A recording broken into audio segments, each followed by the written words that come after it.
نحمده ونصلي ونسلم على رسوله الكريم اما بعد فاعوذ بالله من الشيطان الرجيم بسم الله الرحمن الرحيم فاذكروني اذكركم صدق الله العلي العظيم وبلغنا رسوله النبي الكريم الأمين ونحن على ذلك لمن الشاهدين والشاكرين والحمد لله رب العالمين مولاي صل وسلم دائما أبدا على حبيبك خير الخلق كلهم الصلاة والسلام عليك يا سيدي يا رسول الله وعلى آلك وأصحابك يا سيدي يا حبيب الله. جید بزرگ علماء، اساتذہ کرام، شیوخ حدیث، سامعین و حاضرین، السلام علیکم ورحمۃ اللہ. سمجھ گئے ہوں گے خطبے سے کہ کتنا خطاب میں نے کرنا ہے، تو یوں سمجھو کہ میرے حصے کی بھی رہنمائی آپ کی حضرت قبلہ شاہ صاحب نے کر دی.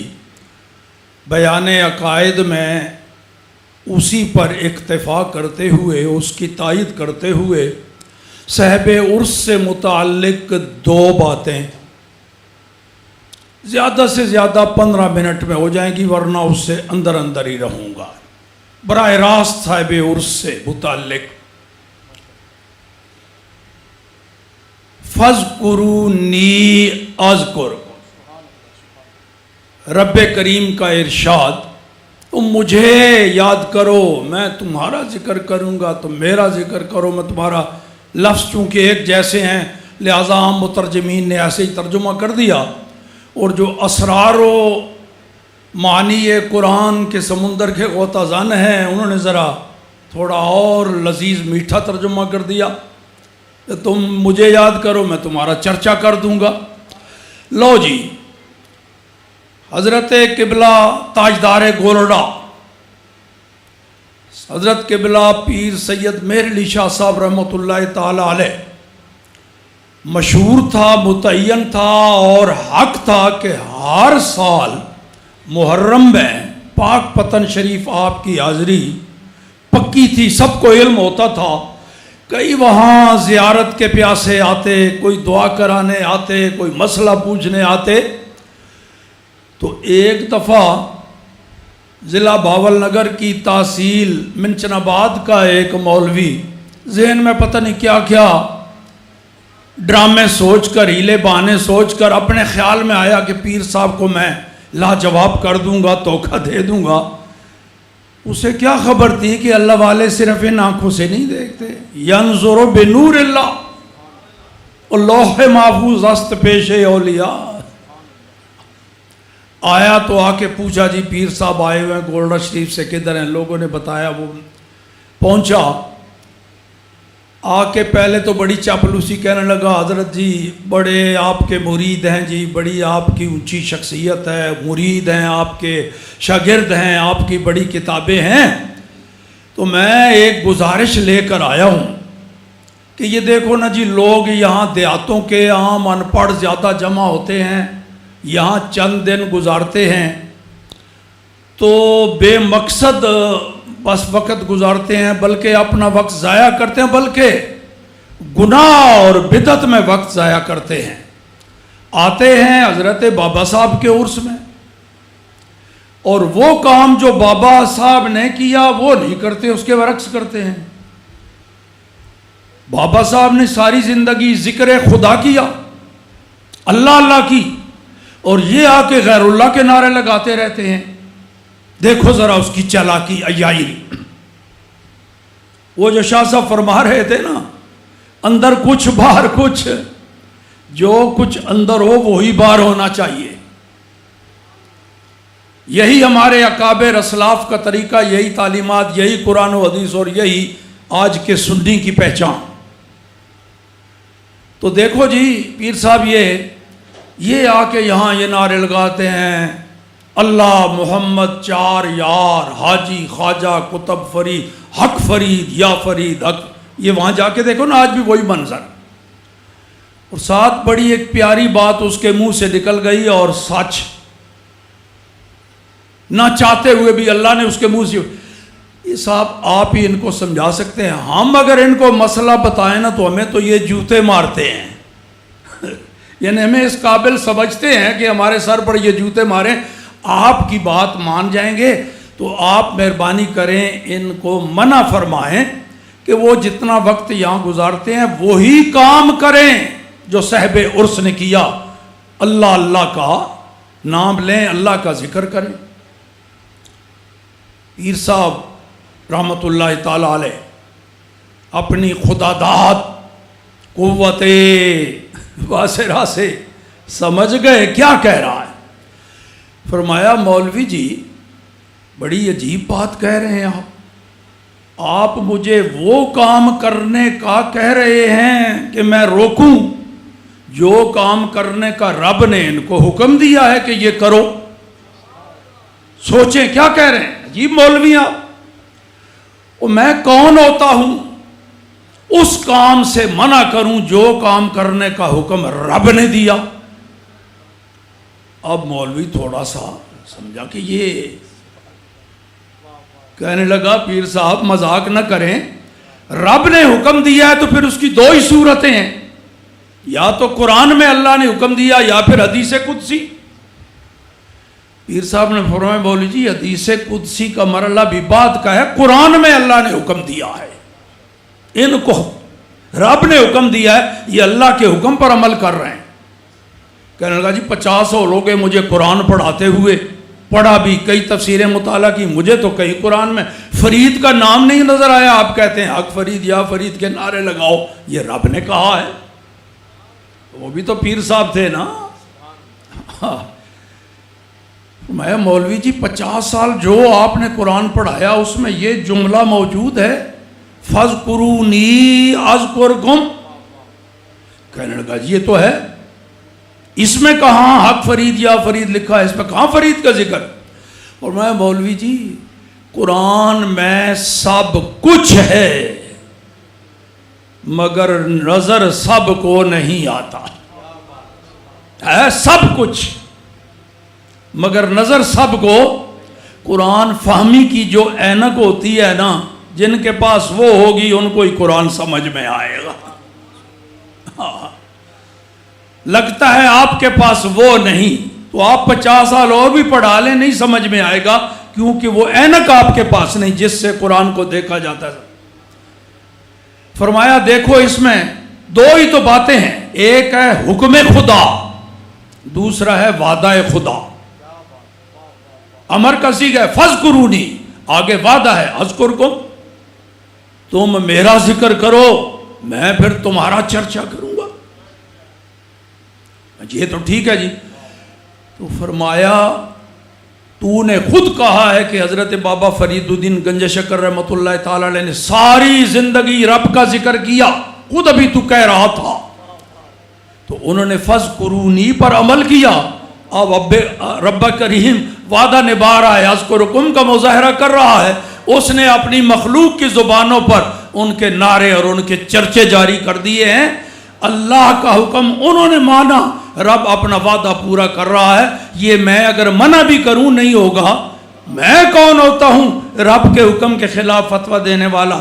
مولوی جی برداشت کرنا پڑے گا, یہ رکے گا نہیں, قیامت تک بڑھتا چلا جائے گا. یہ ہیں حضرت قبلہ پیر مہر علی شاہ صاحب رحمۃ اللہ تعالی علیہ. ایک اور واقعہ, یہ کتاب حضرت صاحب, ایک کتاب مہر منیر بھی ہے جو پیر صاحب کے حالات فضائل اقوال پر لکھی گئی, اس میں یہ موجود. امریکہ کا ایک پادری, عیسائیوں کا عالم, ان کا مبلغ, ان کا پادری, ایک مسئلہ اس کی سمجھ میں نہیں آ رہا تھا, جس کے سمجھنے کے لیے اس نے عرب کا بھی سفر کیا, عرب کے علماء سے پوچھا, مطمئن نہ ہوا.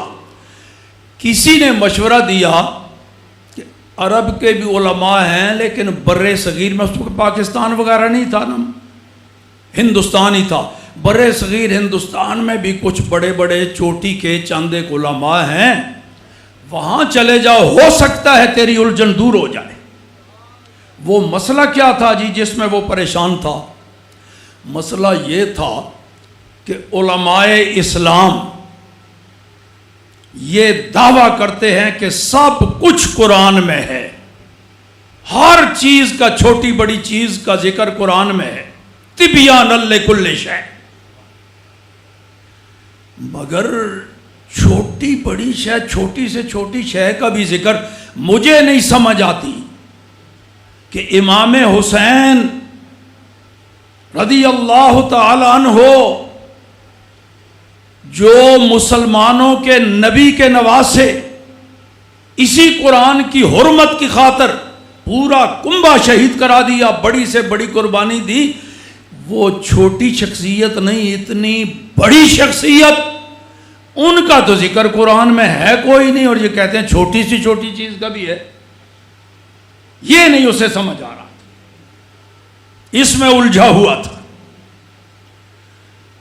تو خیر اس نے سفر کیا جی, یہاں آیا ہندوستان میں, کئی علمی مراکز میں گیا, وہ علماء اس کو دلائل سے سمجھائیں, بات سمجھ میں نہ آئے, مطمئن نہ ہو. کسی نے کہا یار پرانا شہر ہے ایک راول پنڈی, اس سے کوئی 13-14 میل دور ایک گاؤں ہے چھوٹا سا, وہاں ایک بابا جی رہتے ہیں, بڑے اوکھے اوکھے مسئلے وہاں حل ہو جاتے ہیں, تو لگتا یہ ہے کہ تیرا یہ مسئلہ بھی وہاں جا کے حل ہوگا.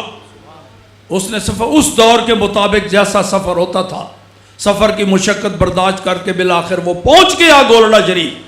وہاں آ کے پہلا نظارہ جو اس نے دیکھا, مجلس ہے لگی ہوئی, پیر صاحب قبلہ مسند تبلیغ ارشاد پر جلوہ گر, لوگ مسائل پوچھ رہے ہیں. وہ جو موقع تھا, مجلس تھی, وہ پوچھنے سوالات کے مسائل کی اجازت تھی. بڑا حیران ہوا, ایک ہی عالم دین کوئی سوال تاریخ کا پوچھتا ہے تو اس کا جواب دے رہا ہے, جغرافیہ کا پوچھ رہا ہے اس کا جواب دے رہا ہے, سائنس کا پوچھ رہا ہے اس کا جواب دے رہا ہے, کوئی علم نجوم سے متعلق سوال کر رہا ہے اس کا جواب دیا جا رہا ہے, کوئی قرآن کی تفسیر سے متعلق پوچھ رہا ہے, کوئی حدیث, کوئی فقہ, کوئی کلام. ہر سائل کے سوال کا تسلی بخش جواب دے رہا ہے. پہلا اثر تو اس پر یہ قائم ہوا. اب وہ کھڑا ہے, بیٹھا نہیں, مجلس کے پیچھے آ کے کھڑا ہو گیا, منتظر تھا حضرت کی توجہ کا. سرکار کی جب نظر ہوئی تو پوچھا بھائی تو کون ہے, یہاں کا تو نہیں ہے, کہیں باہر سے مہمان آیا ہے, بتا تو کون ہے, کہاں سے آیا ہے, کیوں آیا ہے. اس نے اپنا وہ مسئلہ بتایا کہ صاحب میں اس مسئلے میں الجھن میں ہوں اور قرآن میں امام حسین کا نام نہیں. فرمایا تو نے قرآن پڑھا ہے؟ کہتا ہے جی ایک بار, کئی بار پڑھا ہے, اس کی کئی تفسیروں کا مطالعہ کر چکا ہوں, اس وقت بھی حمائل سیز قرآن میری جیب میں موجود ہے, مجھے تو کہیں بھی امام حسین کا ذکر اس میں نظر نہیں آیا, میں کیسے مان لوں کہ چھوٹی سے چھوٹی شے کا ذکر بھی اس میں. وہی بات پیر صاحب نے اپنے تلامذہ مریدین کی طرف مسکراتے ہوئے فرمائی, اس کو بھی دعویٰ ہے کہ قرآن سمجھ گیا ہے.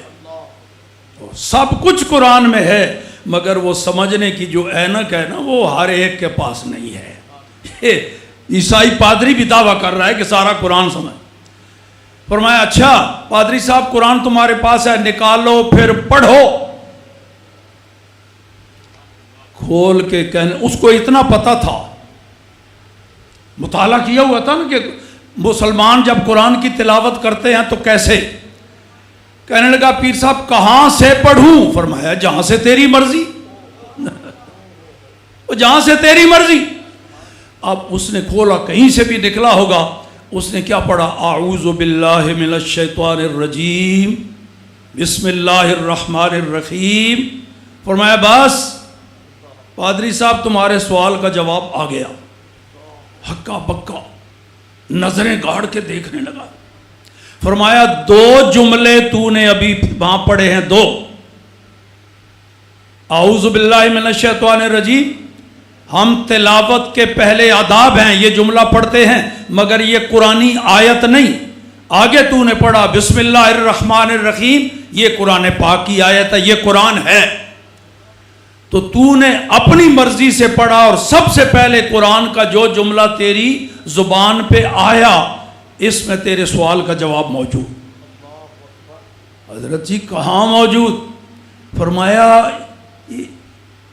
علم حروف، اعداد حروف کا علم جانتا ہے تو؟ کہنے لگا جی کچھ تھوڑا بہت اس کا مطالعہ ہے، علم الاعداد کا۔ اچھا یہ بسم اللہ الرحمن الرحیم جو تو نے پڑھا ہے نا، اس کے قانون ابجد کی روح سے عدد نکالیں تو اس کے ٹوٹل اعداد بنتے ہیں 786۔ کہنے لگا جی اتنی تھوڑی بہت تو مجھے سمجھ ہے۔ وہ جو کہیں 786 آپ دیکھتے ہیں نا لکھا ہوا کہیں خط پر کہیں شروع میں، وہ یوں سمجھیے کہ بسم اللہ الرحمن الرحیم اس رنگ میں لکھا گیا ہے، عدد بنتے ہیں 786۔ فرمایا اگر تھوڑا بہت تو سمجھتا ہے نا کہ اس کے اعداد 786 ہیں تو پھر قلم لے لے، کاغذ لے لے، میں بولتا جاتا ہوں تو لکھتا جا۔